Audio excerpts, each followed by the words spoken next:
नहीं नहीं राजीव जी, मैं दूसरे आधार पे ये कह रहा था कि 175 सीट आएंगी और आप आश्चर्यचकित होंगे, पैनलिस्ट भी आश्चर्यचकित होंगे। मेरा ये मानना है कि बीजेपी सनातन धर्म विरोधी पार्टी है, हिंदू विरोधी पार्टी है।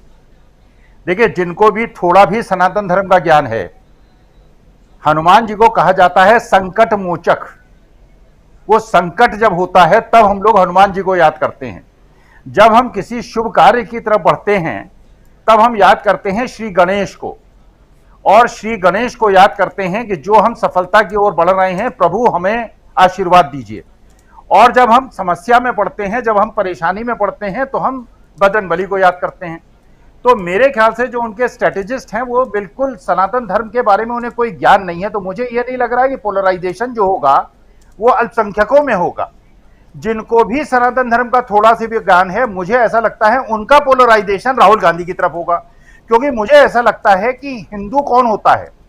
हिंदू वो होता है जो प्यार मोहब्बत की बात करता है, जो स्वामी विवेकानंद की बात करता है, जो स्वामी विवेकानंद ने शिकागो में कहा था। वो कभी विद्वेष की बात नहीं करता। और एक और चीज मैं राजीव जी आपको बताता हूं, जो कांग्रेस की स्ट्रेटेजी थी वो इतनी परफेक्ट स्ट्रेटेजी थी। देखिए, जो नारा दिया गया नफरत छोड़ो भारत जोड़ो, आज के तारीख में ये बेबसी मैं भक्तों के बीच में देख रहा हूं व्हाट्सएप और फेसबुक पे। जब वो हिंदू मुस्लिम विवाद खड़ा करते हैं तो एक ये प्रश्न उठता है कि क्या नफरत छोड़ो भारत जोड़ो के साथ आप राहुल के साथ हैं, या जो राहुल गांधी ने कहा था कि ये लोग नफरत बढ़ाने वाले लोग हैं, आप उनको बढ़ाने का प्रयास कर रहे हैं। तो ये जो डिवाइड था, जो हिंदू असली हिंदू था और नकली हिंदू के बीच की डिवाइड थी, नकली हिंदुओं की संख्या कम हो रही है, असली हिंदुओं की संख्या बढ़ रही है। हम लोग जैसे असली हिंदू और असली सनातनी हैं। दूसरी बात आप समझिए राजीव जी, कितना बड़ा ट्रैप था जिसमें बीजेपी फंस गई। इस बार जो जहर की बात हुई वो किसने की? मल्लिकार्जुन खड़गे ने। मल्लिकार्जुन खड़गे कौन है? कर्नाटक के निवासी हैं और उस वर्ग को रिप्रेजेंट करते हैं जो ऑप्रेस्ड क्लास है। और किसने उनका विरोध किया? उसने विरोध किया जो कि दिल्ली को रिप्रेजेंट करता है, जो गुजरात को रिप्रेजेंट करता है। तो जो कांग्रेस चाहती थी कि एक संघर्ष हो जाए कर्नाटक की अस्मिता का और दिल्ली के इन्वेजन का, वो इन्होंने खुद क्रिएट कर लिया। अब आपने बजरंगबली को एप्स में ले आए, वो भी एक ट्रैप था। मेरे ख्याल से वो भी एक ट्रैप था। और मैंने आपके कार्यक्रम में ये कहा भी था कि इसमें नुकसान नहीं होगा कांग्रेस को, इससे कांग्रेस को फायदा होगा। आपने इन द प्रोसेस क्या किया कि आपने जो अल्पसंख्यक थे और सेकुलर हिंदू थे उनको पोलराइज कर दिया, और जो फेनेटिक हिंदू थे केवल आपने उनको कंसोलिडेट किया।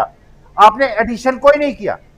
आपके वोट घटे, जो सेकुलर्स थे, जो फेंस सीटर्स थे, वो कांग्रेस की तरफ आए, और जो फेनेटिक्स थे, जो नशे भी नहीं छोड़ते, उनको आपने कंसोलिडेट किया। और जो लोग इस बात को मानते थे कि नफरत छोड़ो भारत जोड़ो, वो सारे के सारे लोग कांग्रेस की तरफ पोलराइज हो गए। तो मुझे आप लोगों की बातों से, सर्वे से, सबसे के देख के लगता है कि बीजेपी की तरफ कोई प्लस नहीं हुआ है, सारा का सारा नेगेटिव हुआ है। चाहे वो लिंगायत वोट हो, चाहे वो कलिंगा वोट हो, चाहे वो अल्पसंख्यकों का पोलराइजेशन हो। केवल 3% जो ब्राह्मण वोट है वो 100% बीजेपी को मिलेगा। बैकवर्ड वोट, दलित वोट, शेड्यूल ट्राइब वोट, मुस्लिम वोट और लिंगायत वोट, वोकलिंगा वोट, ये सारे का सारा पोलराइज हो रहा है कांग्रेस की तरफ। जेडीएस को वीक कर दिया है बीजेपी ने, जिसका भी फायदा कांग्रेस को मिलेगा। और आप देखिएगा 13 तारीख को जब आप मुझे कहेंगे कि स्वामी जी आपने कैसे फोरकास्ट कर दिया 175 सीट मिलेंगी, और 175 ही सीट मिलेंगी। अगर ऐसा होता है तो फिर दक्षिण तो बिल्कुल साफ। देखिए, जो एंट्री गेट होता है वही एग्जिट गेट होता है। तो ये एंट्री गेट भी था और ये एग्जिट गेट भी हो सकता है, नंबर 1। नंबर 2, आपने मुहावरा सुना होगा और ये सुना होगा, तू डाल डाल मैं पात पात। अभी तक मोदी जी क्या करते थे, जिस स्टेट में इलेक्शन होता था या जिस कॉन्स्टिट्यूएंसी में इलेक्शन होता था उसकी बगल में कॉन्स्टिट्यूएंसी जहां इलेक्शन नहीं होता था वहां जाके भाषण देते थे। वही काम प्रियंका गांधी ने तेलंगाना में जाके भाषण देके किया। और तीसरी बात, जस्ट एक इमेजिनेशन कीजिए राजीव जी, उत्तर प्रदेश के अंदर अगर यादव और मुसलमान सपा का साथ छोड़ दें, अगर सवर्ण बीजेपी का साथ छोड़ दें, और अगर जाटव मायावती का साथ छोड़ दें, तो कल्पना कीजिए क्या होगा। ये कोर वोट बैंक हैं। अखिलेश यादव का जो कोर वोट बैंक है वो यादव वोट है। जो मायावती का कोर वोट बैंक है वो जाटा वोट है, और जो बीजेपी का कोर वोट है वो सवर्ण वोट है। इसी प्रकार से जो कर्नाटका के अंदर कोर वोट था बीजेपी का, जो लिंगायत वोट था, अगर उस लिंगायत वोट में जहां 85% वोट बीजेपी को मिला करते थे, अगर वहां 40-60 का डिवीजन हो रहा है, 40% बीजेपी और 60% कांग्रेस, कल्पना कीजिए क्या होने वाला है। तो देखिए, मैं एक प्रोफेसर हूं, मैं एक स्टैटिस्टिक्स का प्रोफेसर हूं, एक स्ट्रेटेजिक मैनेजमेंट का प्रोफेसर हूं। मैं जो बात करूंगा वो तार्किक करूंगा। मुझे ये बात समझ में आती है कि कोई भी वोट बैंक ऐसा नहीं है जो बीजेपी में ऐड हुआ है ब्राह्मणों के वोट के कंसोलिडेशन के अलावा। कांग्रेस की तरफ जो कंसोलिडेशन हुआ है, सीधा रमैया का आखिरी इलेक्शन है, उन्होंने डिक्लेयर कर दिया है, 75 साल के हो गए, उन्होंने कहा मेरा आखिरी चुनाव है। तो ये चुनौती का प्रश्न है, कुर्बा भी जो जाति है और ओबीसी के लिए भी, मुसलमानों का भी कंसोलिडेशन, ये बजरंग बली का और ये सारे मुद्दे उठा के उन्होंने जनता दल सेकुलर से वोट हटा के कांग्रेस की तरफ धकेल दिया है। और जो वोकिलिंगा वोट है वहां पे जाके बहुत ज्यादा आक्रमण करके फिर उन्होंने उसको डिवाइड करके जेडीएस को कमजोर कर दिया है।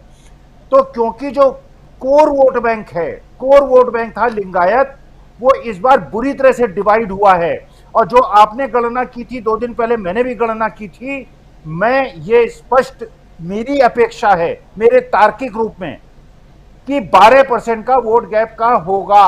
पिछली बार जो वोट बैंक 2% का गैप था, इस बार 12% का गैप होगा, क्योंकि लिंगायत वोट में डिवीजन होगा और बैकवर्ड वोट में कंसोलिडेशन होगा, आदिवासी वोट में कंसोलिडेशन होगा, दलित वोट में कंसोलिडेशन होगा और वोकलिंगा वोट में डिवीजन होगा। इसलिए 12% मिनिमम डिफरेंस वोट में होना है। और ये जो मेरा तर्क कहता है, अब मेरा तर्क गलत हो, कर्नाटका के लोगों के बारे में जो मेरा अंदाजा हो, जो मैं उनकी क्षमता के बारे में सोचता हूं, अगर वो भी मेरे जैसे उत्तर प्रदेश जैसे निकले तो मैं कुछ नहीं कह सकता।